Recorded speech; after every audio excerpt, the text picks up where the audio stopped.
Good Monday afternoon to you. Hope you had a great weekend. Hope your week is off to a great start. Thanks for joining us on Sports4CLE. A little later in the show, Kevin Arnold from the Voice of the Land podcast will be along. We'll talk a little Browns, little Cavs with Kevin. And we begin by talking plenty of Browns with Scott Petrak. He is the Browns beat reporter for the Elyria Chronicle-Telegram. Can read him on brownzone.com as well. Let's take a look at Odell Beckham Jr. to Von Miller. This offseason, when Von Miller was talking about potentially coming to Cleveland as a free agent, if that happened, Odell told him, do not come to Cleveland. You don't want to be there. He didn't want to be there. Let's welcome in Scott Petrak. And Scott, we had heard the reports that Odell didn't want to be here, that he's requested trades out of there. A little different when you're talking to potential free agents and kind of saying you don't want to be in Cleveland. Not the look that you want if you're the organization, without question. And multiple places have now reported that.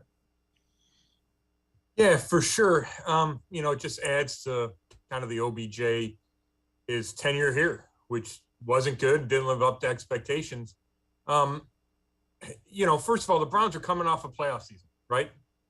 There were Super Bowl expectations for 2021. So for Odell to say what he did in the offseason heading into that, it's a bad look because Cleveland and the Browns were a good place to be. Odell, when we talked to him a couple times, he's talking about Super Bowl, right? That was his goal. He seemed excited for it. So to hear that he said that to Von Miller is disappointing if you're a Browns fan and if you're within the Browns organization. I also think that while Odell was never totally happy here, and we knew that from the day he was traded here, there were moments when I think he did get comfortable and did reach a certain comfort level with the Browns and with life here. But Odell's a tough guy to kind of get a gauge on, and he's all over the place. And I think that's what makes the whole situation difficult. But the through line is that he was not entirely happy here, and then he was telling people not to come, and you just can't have that. Yeah, and the other thing is, and I get his trade value was diminished, but there's a lesson to be learned for young front office folks. If a guy doesn't want to be at a place, most of the time, it's not going to work out the way you want it to. So let's hope that everybody learned a little bit with the Odell situation, because moving forward, when you have high expectations, everybody's got to be on the same page and kind of push in the same way. And that clearly was not the case here, I think. Yeah, I would agree to that to a point. You can't just, anytime a guy complains, say, okay, we're going to get rid of you. That really decreases trade value. And I think with as talented as Odell is, it would have been difficult for Andrew Bayer to trade him for nothing, right? If you're getting a 5th-round draft pick, it just doesn't make sense. You got to try to make it work. So I understand why Andrew Bayer did that. And going back to my previous point, I don't think it was nonstop Odell was asking to get out of town. I think he would, ask for a trade, and then he'd be content for a while, and then he'd ask for a trade. So I think it's tough to say, okay, we need to get rid of him. But then it reached a point where, a tipping point. The Browns had no choice. It came out of that Steelers loss. Odell's targeted one time for 6 yards. Then his dad shares that video, and we know the story. So I understand why Andrew Berry was reluctant to move Odell, even though Odell had asked for a trade multiple times for a while. But looking back on it, it looks like obviously you should have tried to get something for him. But it's just such a tough situation because, I know a lot of people nationally will look at hey, Odell did what he had to do, and now he's in the Super Bowl. But, the ends don't necessarily justify the means, right? You can't just quit on your team and force your way out, and then because it works out somewhere else, that means that was the right thing to do. So that's why it's a really tricky situation, I think, with Odell, and why if you're a Browns fan versus a Rams fan or even just an Odell fan, you have completely different opinions. Yeah, and that's a really valid point. It was a tough situation for Andrew Berry, to be certain, because he wasn't going to get fair trade value. But then, not a good look when you force your way out the way he did at the time he did. But he got what he wanted, so that's fine. All right, this is from your mailbag. Why did the Browns run more 3 wide receiver sets than 3 tight end sets in Baker Mayfield's last 2 games. So take us through that and what you think. Yeah, I think it was mainly Kevin Stefanski trying to change it up, right? Defenses had seen 14 games of the 13 personnel, right? The 1 receiver, 3 tight ends.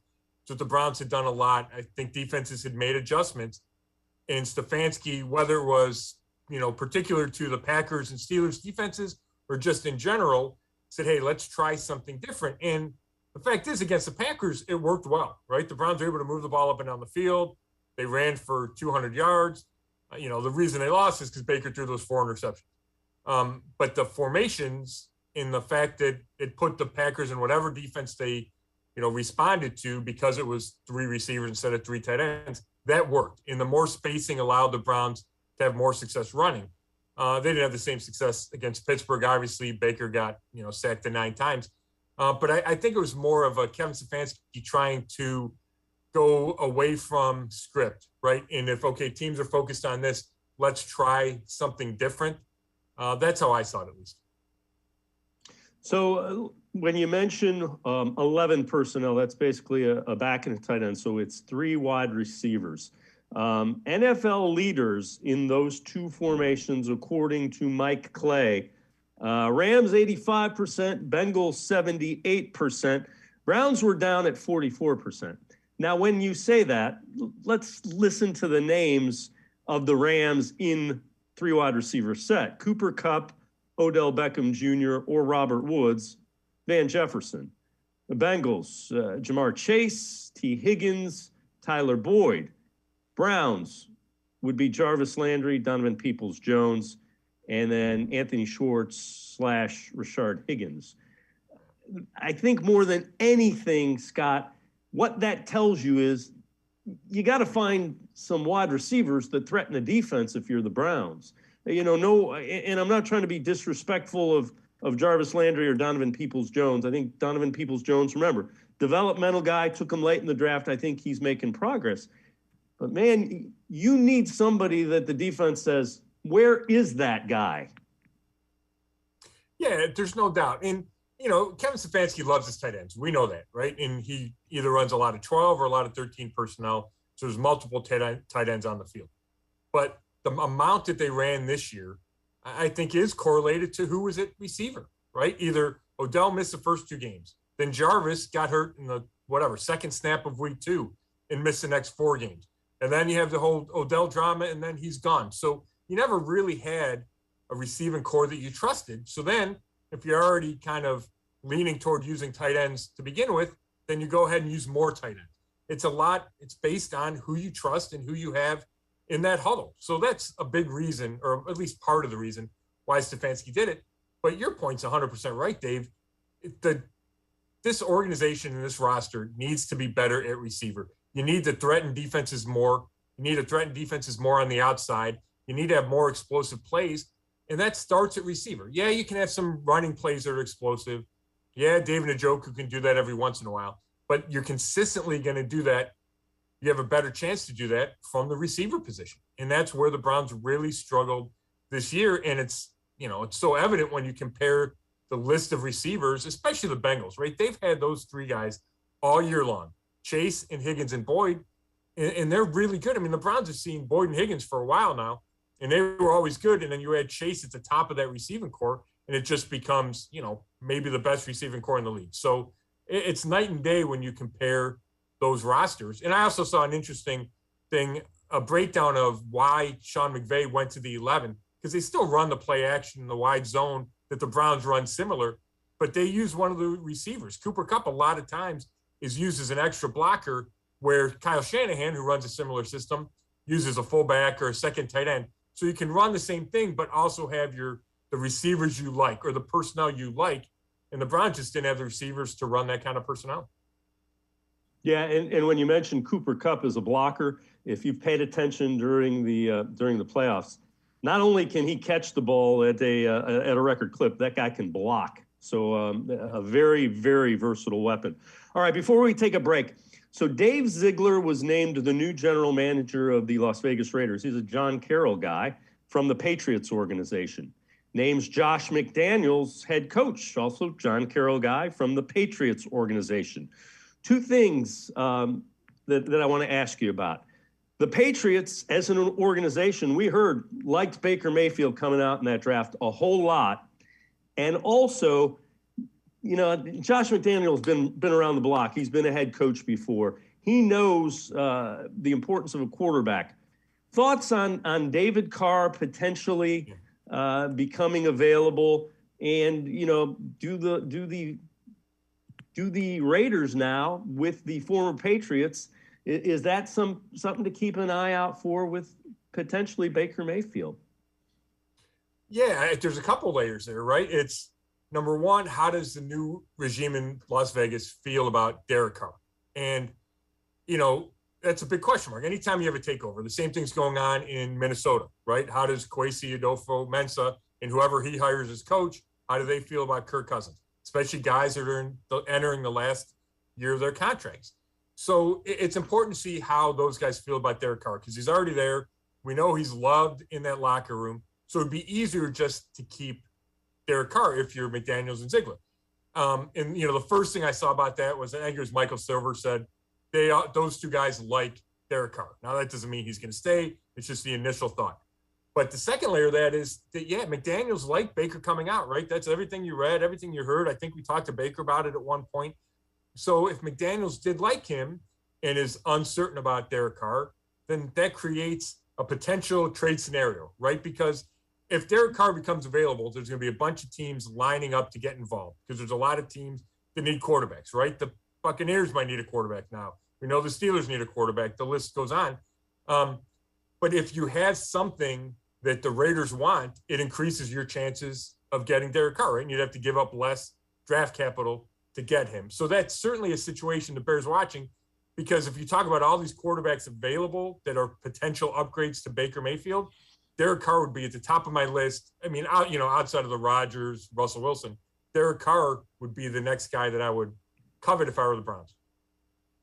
I would agree. And the Browns roster is a little bit further advanced as a whole than the Raiders are, even though the Raiders made the playoffs this season,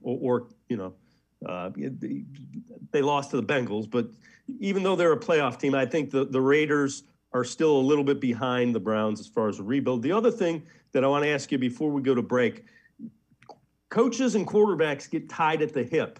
So, there's a question there about, one, Josh McDaniel getting tied at the hip to Derek Carr. And does Kevin Stefanski want to be tied at the hip to Baker Mayfield? I mean, the first year was great, but those are questions, because ultimately coach and quarterback are tied together and usually come and go together.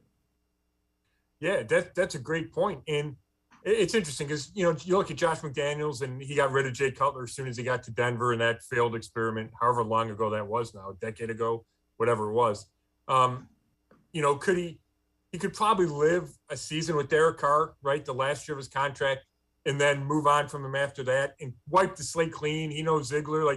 He probably doesn't take a hit for having 1 year with Derek Carr. Now, he might not want to waste a year on a quarterback that, if he feels like he's got his own guy that he could bring in, whether it's Baker or somebody else or a draft pick. And then you have the Stefanski situation where, Baker had already been here a couple of years, had been up and down. Stefanski inherits him, and the roller coaster continued, right? A good finish to 2020. We know the bad 2021 injury plague. So you do wonder, how long Kevin Stefanski wants to kind of hitch his wagon to Baker Mayfield, because they do go hand in hand. And we see coaches get fired all the time because their quarterbacks aren't good enough. So that's interesting. And you wonder how those discussions go inside Berea, where is Kevin Stefanski fine with Baker Mayfield moving forward, or does he make a strong case to Andrew Berry and Paul DePodesta and the Haslam saying, hey, my offense would work better with someone else, like we've seen McVay do with the Rams?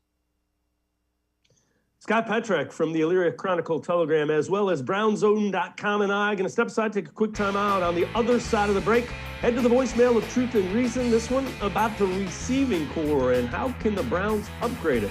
Sports for CLE. We'll be right back. Stay with us.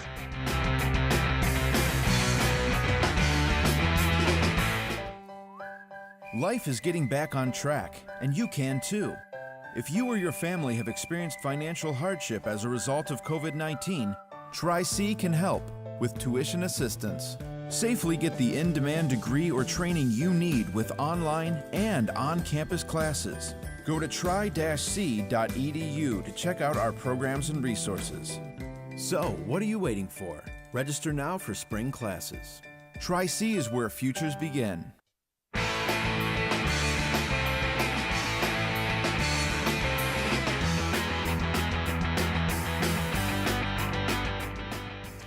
Welcome back to Sports for CLE. We continue talking Browns football with Scott Petrak, Browns beat reporter for the Elyria Chronicle Telegram, as well as BrownZone.com. Time to head to the voicemail of Truth and Reason. This viewer wondering about the wide receivers and what the Browns can do to upgrade it.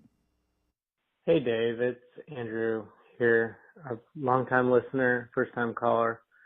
I'm wondering, we've talked a lot about wide receivers recently, and I'm wondering what wide receiver can fit the mold that, say, Justin Jefferson and Adam Thielen do in Minnesota.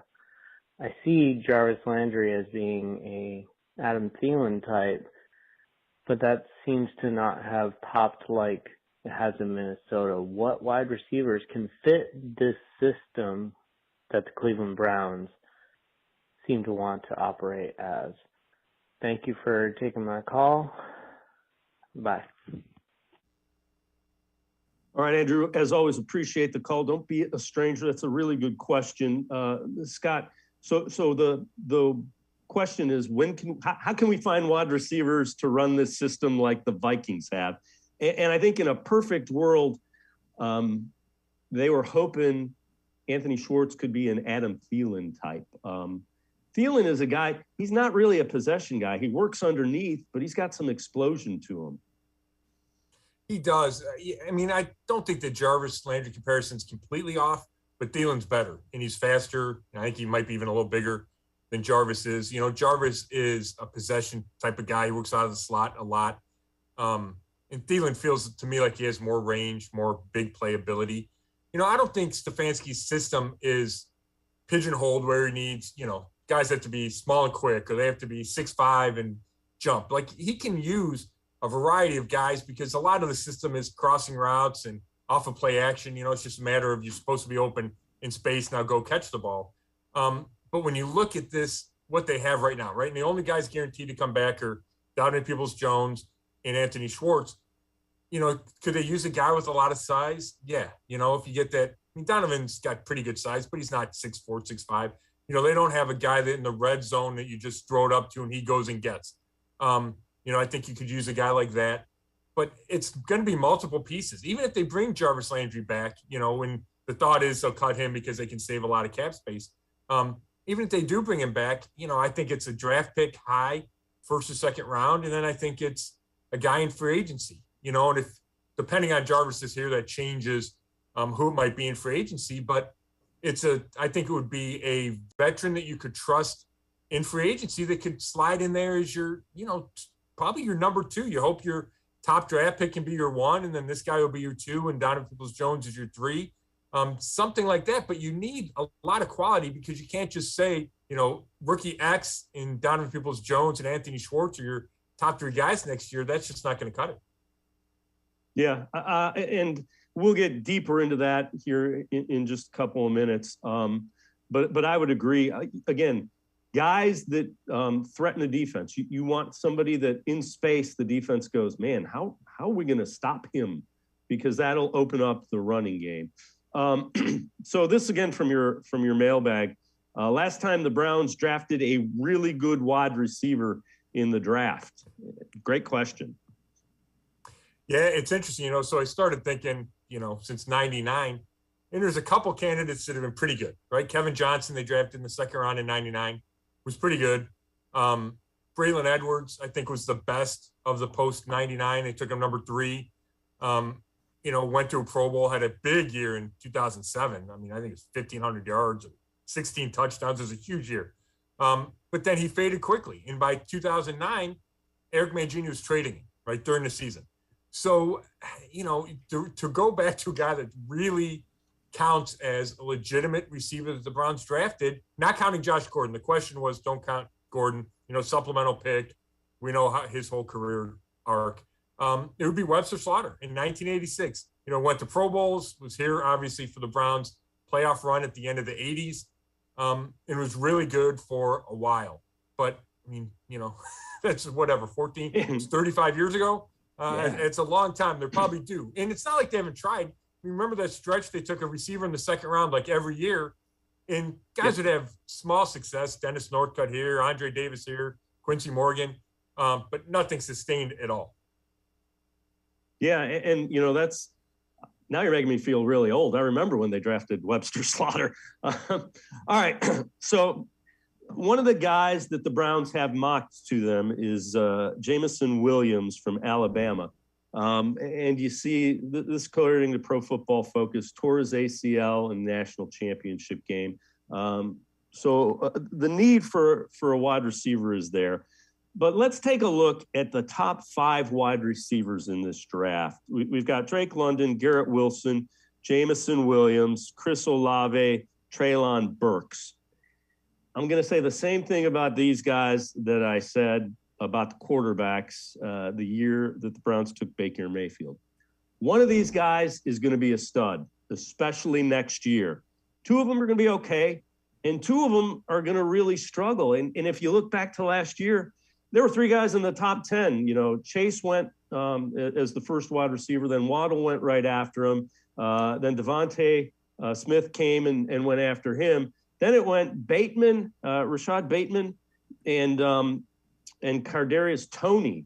So, just because you take a wide receiver number 1 overall doesn't mean that guy's going to be or number 1 in the first round, 13th. Doesn't mean he's going to be a stud. When you look at it, they need a legitimate number 1, and that will help your quarterback, whomever it is. Oh, there's no doubt about that. I get the thought that they're going to take a guy at 13, and I certainly wouldn't rule it out. And you can't pigeonhole Andrew Berry and Paul DePodesta, right? Last year you thought they're not going to take a linebacker that high. They're not going to trade up for one. And then they do both with JOK. So, I would never say they're not going to take a receiver at number 13. I do think philosophically they might be more inclined to wait into the second round to take a receiver, feeling like there's so many guys and you can probably get a really good one in the second round. The odds maybe are close to being the same. You get a good one at mid-40s as you do to 13. But I would certainly expect one to be taken within the first 2 rounds. But it's interesting. I also think that, we've seen more young receivers have success early lately. And I think it's because there's so much passing in high school and college, and the drafts are so filled with talented receivers. The last few years have been, maybe the best 2 receiver classes ever. They're so deep and there's so much talent. So it's interesting. You look at that list of guys and you think, okay, do you want a really big body? There's a couple of big bodies there. Or do you want the guy that's quicker and smaller? The 2 Ohio State guys. So it's an interesting group of guys. Williams from Alabama, ACL, guys get over that pretty quick, but, can he do it right away as a rookie, right? Do you need him to do it right away? Or do you think long-term, like this is the best receiver, but maybe he's not, a number 1 as a rookie? Is that okay? Thinking long-term versus 2022. So interesting candidates for sure. Scott Petrak from the Elyria Chronicle Telegram and brownzone.com. And I'm going to step aside, take a quick time out. On the other side of the break, we head back to the voicemail of Truth and Reason. This one about Baker Mayfield. We will also take a look at what Pro Football Focus says are the biggest needs for the Browns coming up in 2022. Sports for CLE. We'll be right back. Stay with us.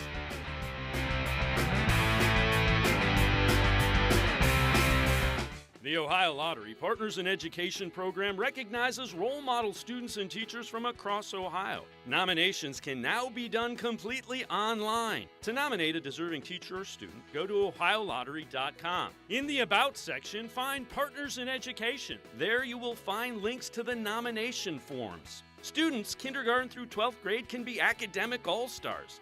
Teachers can be honored as a Teacher of the Month. The Ohio Lottery Partners in Education, where stars shine.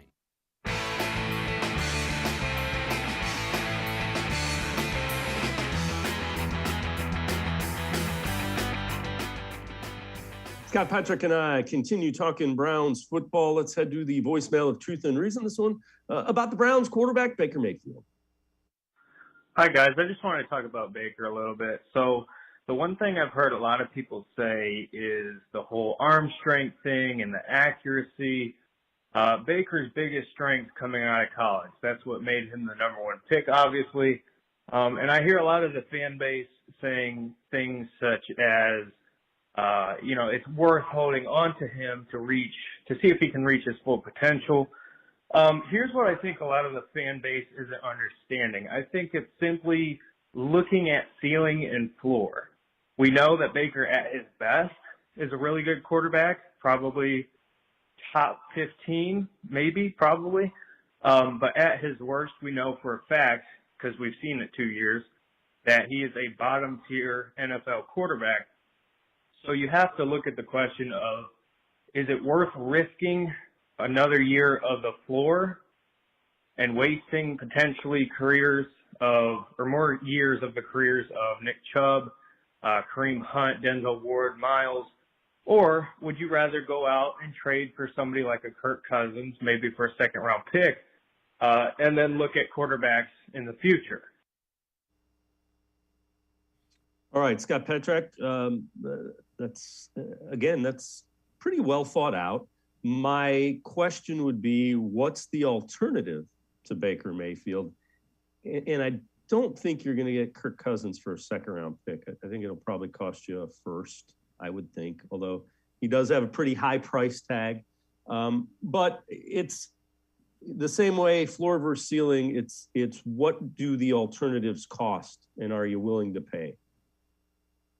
Yeah, that's exactly right. I have no doubt that Andrew Berry is going to explore options at the quarterback spot. It's just, the whole thing I keep thinking about is if it's going to happen or not, if Baker's going to be the guy in 2022 or not, are those options really viable, right? I don't think Aaron Rodgers is. I don't think Russell Wilson is. I would shy away from Deshaun Watson. So then you're down to Kirk Cousins and Derek Carr and Jimmy Garoppolo. And I don't think Garoppolo is necessarily an upgrade over Baker. So then it's kind of Carr and Cousins, and somebody else could pop up. But those are the two guys that I'm focused on and what it would take to get them and how big of an upgrade they are. Now, if Stefanski and Berry have decided that they can't win with Baker, right? That floor is too low. And really, the floor ceiling is a good point. And it's also consistency, right? If 1 week to the next, it's ceiling and floor, you can't live like that as a coach and live like that as a quarterback, as in a team. You have to find a level of consistency that Baker has been unable to find in his first 4 years. So if you've reached that point as an organization, then you go find a guy. And if it needs to be Kirk Cousins for a year or two, that's fine. It gives you a better chance in 2022. And I agree with the caller. I just don't think you can punt on 2022. This roster's too good. There's too many talented players to say, to go in the season. And if Baker struggles in the first 4 weeks, we'll redo it in 2023. I just don't think you can approach it like that. Yeah, I would agree with you. I definitely agree with that. All right, Pro Football Focus 2022 offseason needs for all 32 NFL teams for the Browns. Number one, wide receiver, then interior defensive line, edge defensive line. So Browns with the 13th overall pick. This is said to be a pretty deep draft as far as edge rushers go, which is good news, and wide receivers. Interior defensive line, not as deep. So you agree with, to me, that seems to be very solid as far as what needs to be upgraded. Yeah, that's exactly how I would rank them. Before the Malik McDowell situation, I might have had defensive end ahead of defensive tackle because it's more important, in my opinion.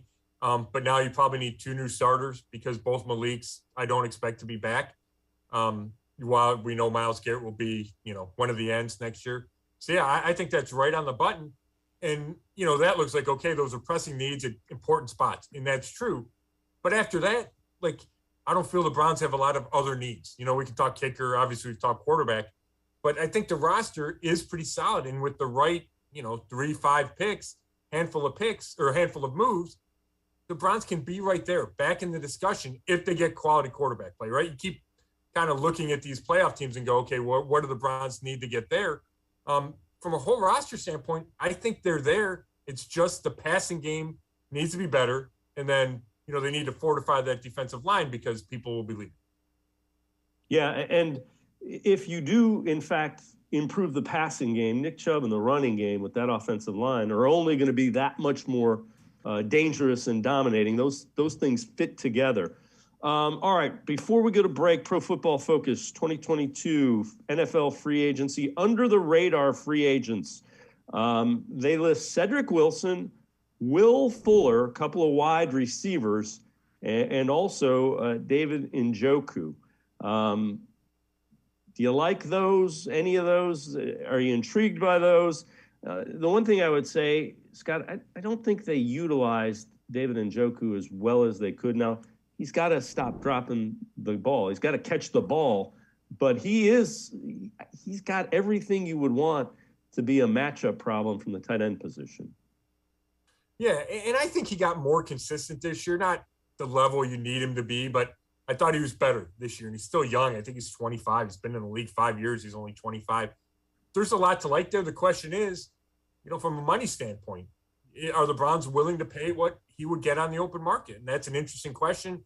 I think part of it depends on what you do with Austin Hooper. Do you cut him as a post-June 1st cut and then spread out that's, the salary cap hit that you would take and give up on him after 2 years when you sign him to a big contract? I think part of the reason that Njoku didn't maybe live up, or you said, hey, they could have used him more. Well, part of that is because Austin Hooper is getting paid a lot of money. He's out there a bunch of snaps, right? So that takes away from Njoku as the number one guy that conceivably he could be. And then those receivers, Wilson is kind of an under the radar guy, like they mentioned, could be one of those young veterans you bring in to complement who you have. I've always liked Will Fuller. The question is the injury, situation. But he's a guy that stretches the field. And we talk about how it opens, you need to open things up for the run game. And he's a guy that can do that. I don't know if Anthony Schwartz did that enough because he's so young. And I don't know if defenses were worried about him running over the top, getting over the top like they were when Odell was here. But Fuller, if he's healthy, is a guy that definitely does it. Scott Petrick and I are going to step aside, take one more time out. On the other side of the break, we'll head back to the voicemail of Truth and Reason about the 2021 season. And also, get Scott's thoughts. How close are the Browns, and can Andrew Berry do what he needs to do in just one off season to get the Browns back in the conversation they were in last year's as being a team that is threatening in the AFC? Sports4CLE will be right back talking Browns with Scott Petrick. Stay with us.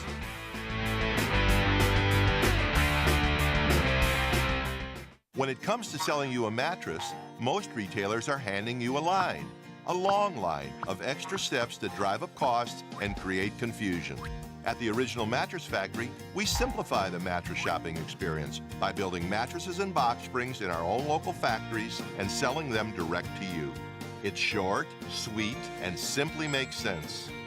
So experience more than just the mattress store. Experience an original, the Original Mattress Factory.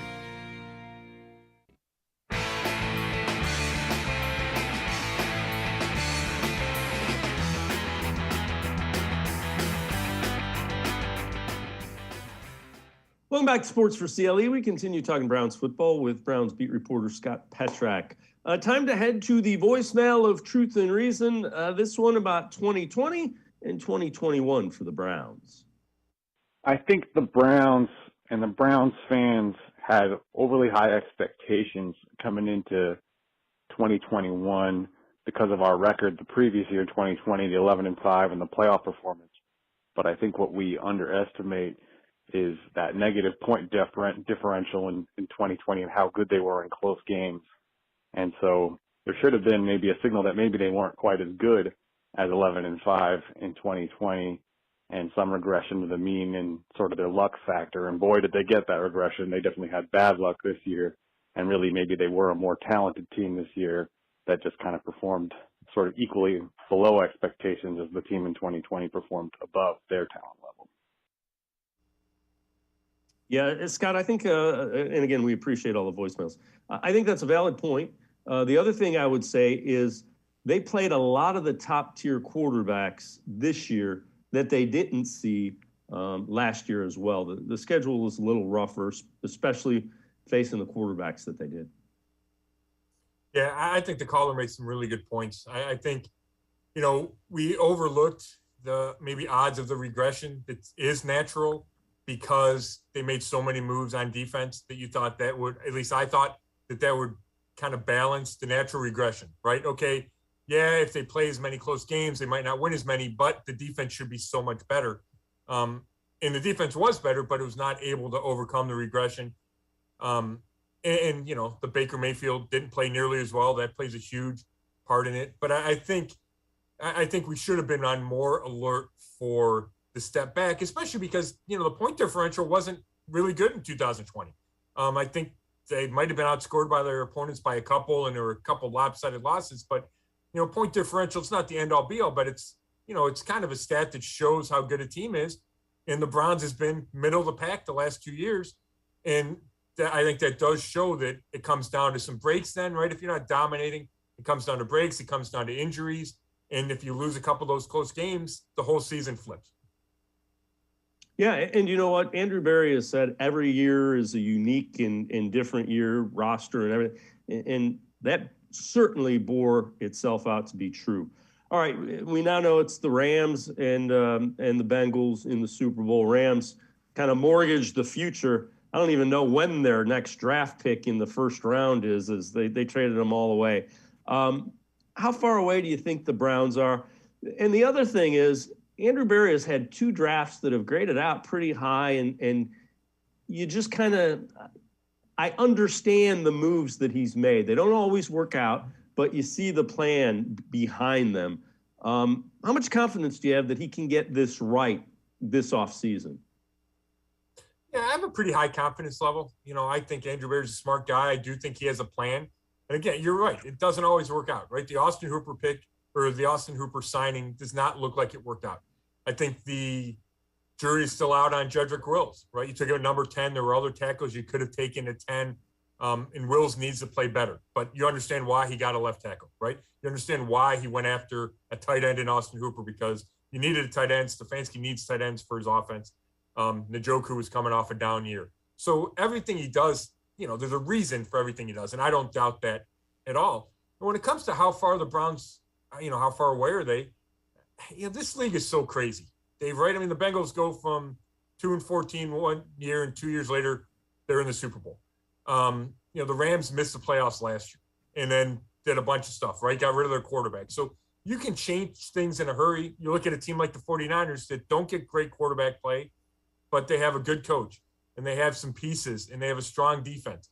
So there's different ways to do this. So, I would not say the Browns are eons away. I think if they play better and they get better play from their quarterback and passing game, then who knows, right? Then they can put themselves in the discussion. And then it comes down to how do they play and how do they coach when they get to the playoffs? Because you look at yesterday, Kansas City should have won that game, but their coach and quarterback did not perform at a high level in the second half. And that's why they're not around. Now, that's unexpected, but it comes down to rising to the occasion.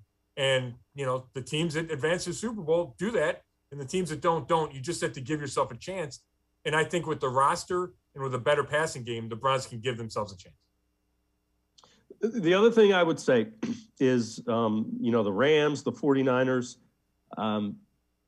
they both made bold moves and didn't fall in love, with player. And that's, I think Andrew Berry, we're about to find out, and I'm not pointing that at any one player, but as a guy, GM goes into year 3, 4, you'll get a better feel for it. I was impressed at what the 49ers did. They identified a weakness. They went out and saw the opportunity to improve it.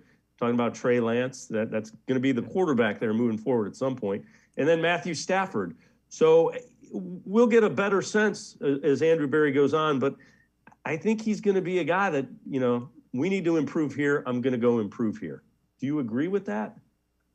I do. And I think it's kind of interesting because Andrew Berry strikes me as a conservative guy, right? You talk to him, it's real even keel. There's not a whole lot of flourish there, right?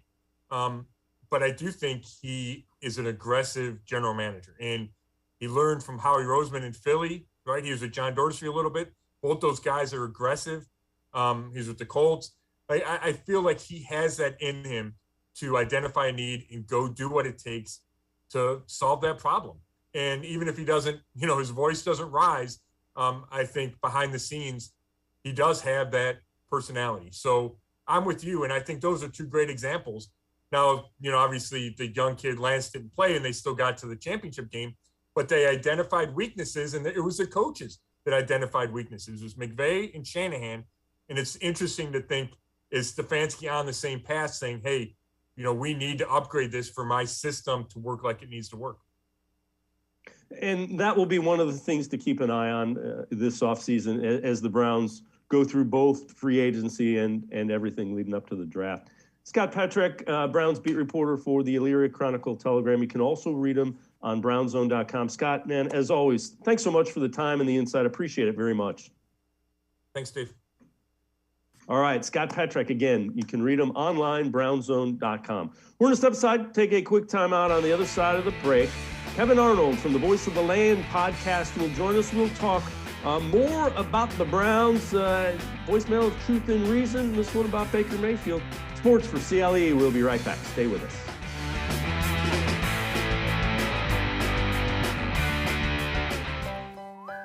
Life is getting back on track, and you can too. If you or your family have experienced financial hardship as a result of COVID-19, Tri-C can help with tuition assistance. Safely get the in-demand degree or training you need with online and on-campus classes. Go to tri-c.edu to check out our programs and resources. So, what are you waiting for?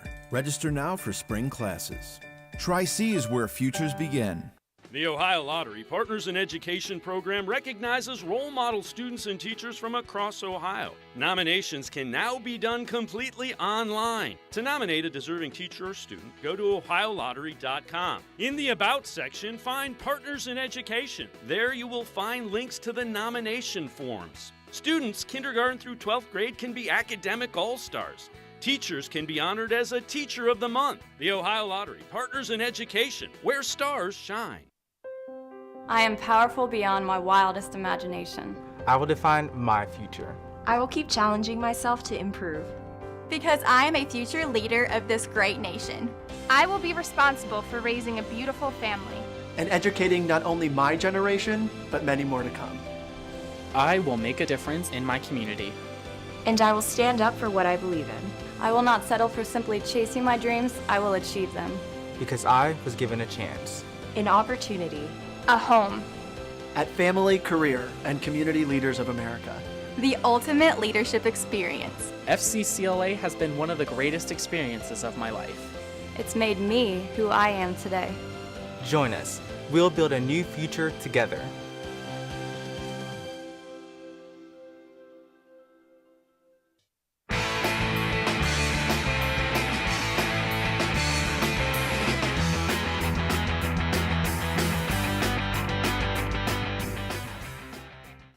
Welcome back to Sports for CLE. We continue talking Browns football. Time to head back to the voicemail of Truth and Reason. This one about Baker Mayfield. Baker Mayfield is not a franchise quarterback. We want the Cleveland Browns face it. 4 years of nothing. One playoff, luckily. Running game took us there. Wasn't a quarterback. Time to reevaluate.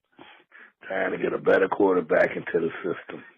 The truth is, it's time to find a better, stronger quarterback. Baker Mayfield needs to take his walking papers and try to meet somebody else and let their team down. And he was very selfish with not taking himself out of the games when he was hurt. Anyone else would have got out of there.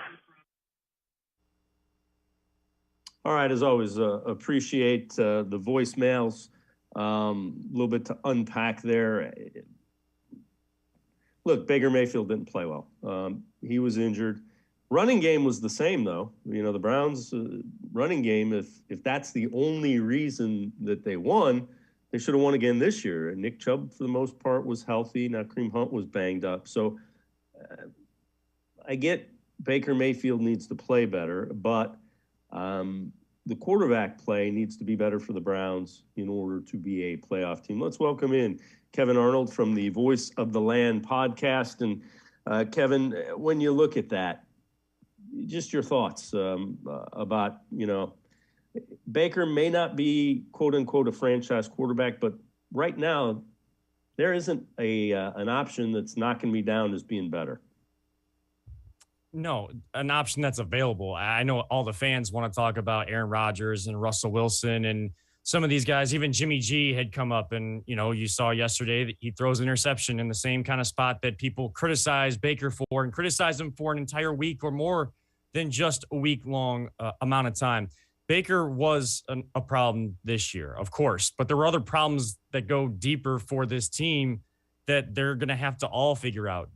We're not going to make excuses for Baker Mayfield, but the people that don't want you to make excuses for Baker Mayfield because they don't like him, they also want to make excuses for everything else. So it's kind of that, that hypocritical double-edged sword type argument. There's a lot of issues with this team, and it's not that it's going to take, an exorbitant amount of energy and effort from this team to fix. There are a lot of little things. These games, Dave, as well as anybody, these games come down to the little things, and this team did not do the little things well.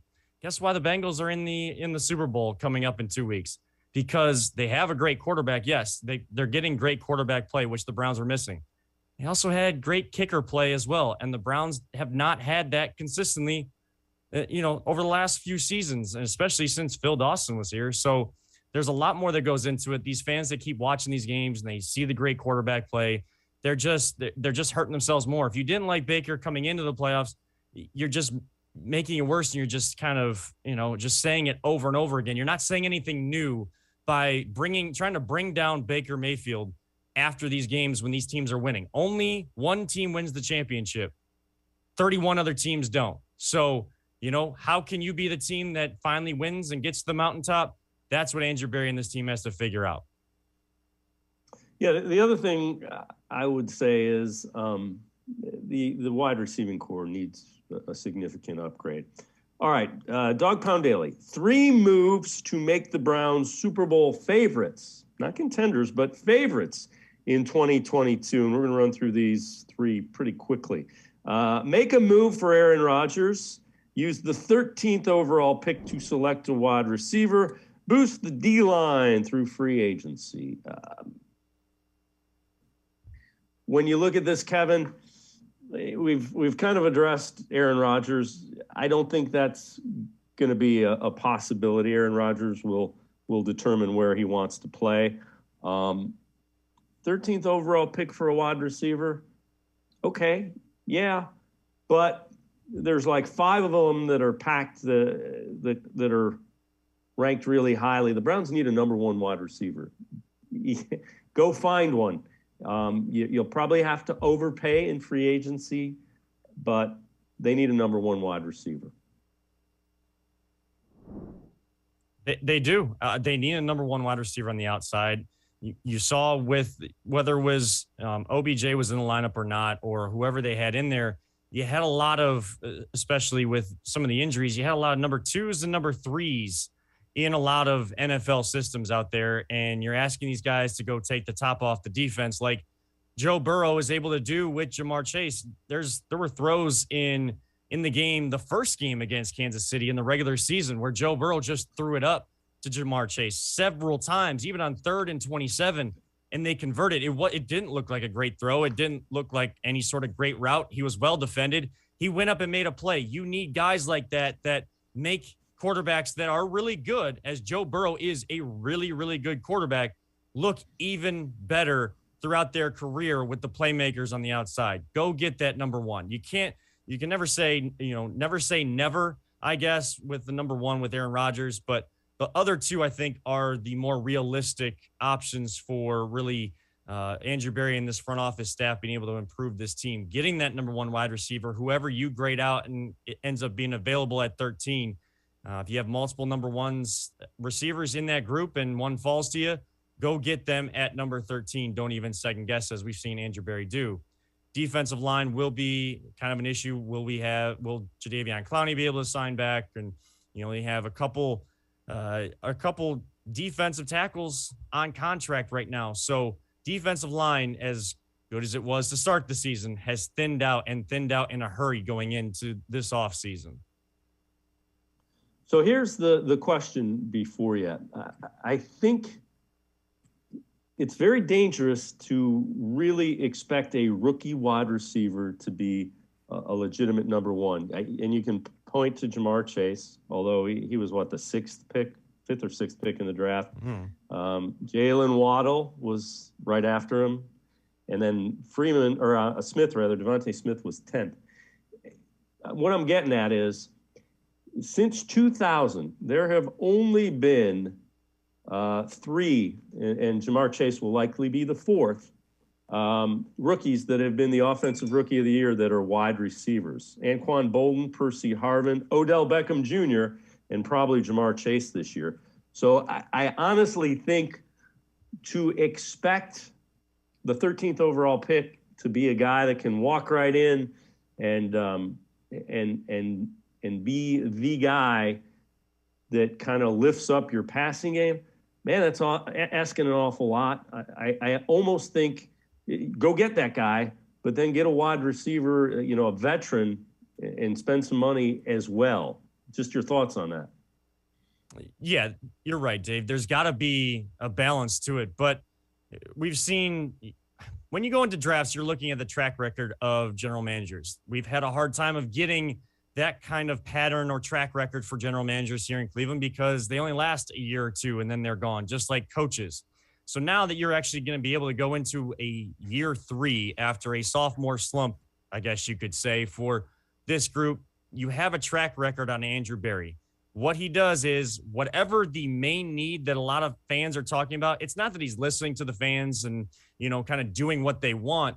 He's already seen and identified that problem. So what the fans are seeing, Andrew Berry has already done, and he addresses it. And he addresses it through, yes, the draft with maybe that main highlight guy or headline guy, but then is able to utilize the money available to bring in guys. And you're going to have to find a balance to really add depth to this wide receiver room because we don't know what it's going to look like in terms of the guys that were in uniform to end this season. How many of them will still be around going into next year and how many spots you're going to have to fill? It's not going to just be on one guy, and the Jamar Chases of the world don't come around all the time. So to say, go get Jamar Chase, that guy's not in this draft. Jamar Chase was in last year's draft. You still got to identify the talent and who do you think can have a big impact in a rookie season, as we've seen these rookies do, and also balance it out with veteran leadership, good veteran leadership to build that chemistry that all these players said we're missing at the end of this season. Kevin Arnold from the Voice of the Land podcast and I are going to step aside, take a quick time out. On the other side of the break, we turn our attention to the Cavs. A voicemail of truth and reason about Isaac Okoro. We'll also hear from Darius Garland and Jared Allen. Sports4CLE, we'll be right back talking Cavs. Stay with us.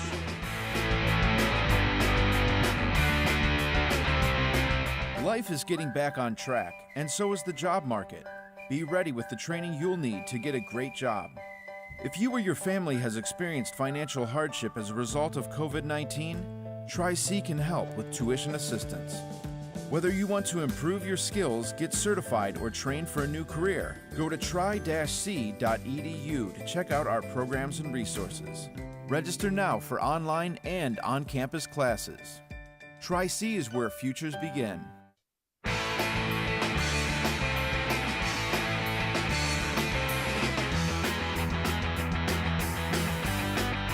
Welcome back to Sports4CLE. We shift our attention to the Cavaliers getting ready to host the New Orleans Pelicans after a tough loss last night. Let's head to the voicemail of Truth and Reason. This one about Isaac Okoro. Hi, my name is Jerry, and I really, really love the Cavs. I used to live in Ohio for about 10 years. Now I live in Florida.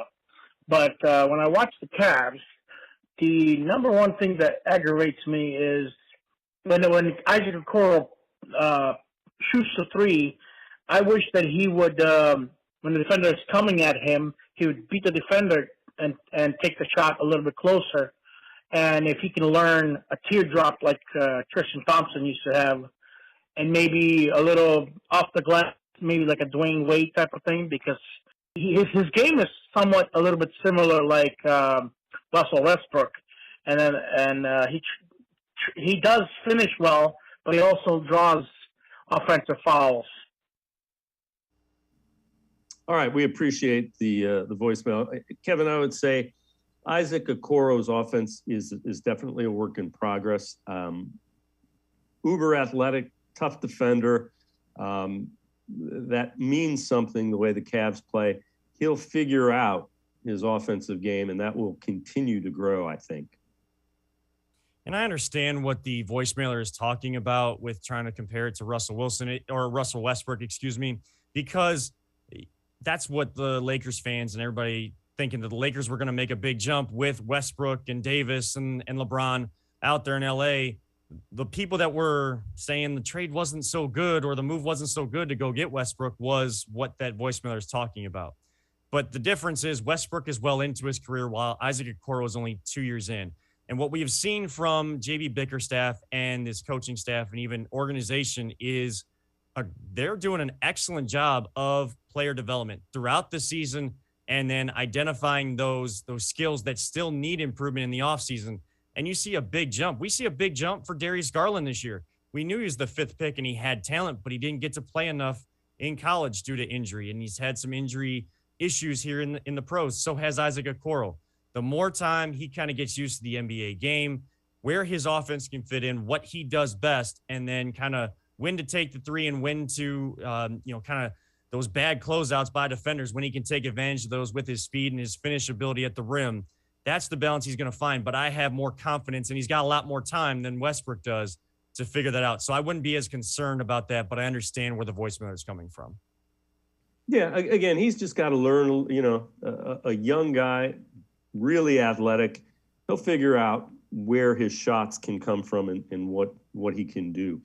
Last night, tough loss for the Cavs. Quite honestly, they just didn't play well. It's the first time all season from the games that I've watched, and I've watched most of them, where you just watched it and I was like, wow, they just something wasn't there.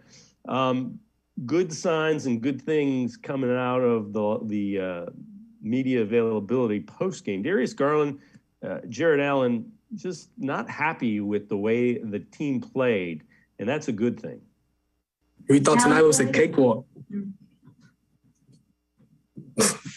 You see a record and you think this is going to be an easy win and go home and go to the next game, and it wasn't. I mean, they playing for something too. And we have a target on our back, so we're going to get this from some underdogs. So that's what it is. Everybody was silent in the locker room, so I hope everybody woke up, everybody lit something under their butt.